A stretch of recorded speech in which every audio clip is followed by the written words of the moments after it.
कशिश, तुमने मेरी कंप्लेंट क्यों करी प्रिंसिपल मैम से? मैम आपने मेरी कंप्लेंट क्यों करी थी? मेरे पेरेंट्स से। तुम्हें टीचर से बात करने की तमीज नहीं है? आपको स्टूडेंट से बात करने की तमीज नहीं है? टीचर्स को इज्जत दिया करो। टीचर्स इज्जत के काबिल भी तो हो।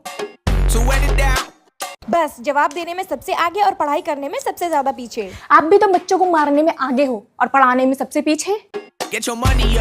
और तुम कभी भी मॉनिटर की बात क्यों नहीं सुनती? मेरे पेरेंट्स पढ़ने के लिए भेजते हैं, मॉनिटर्स की बातें सुनने के लिए नहीं।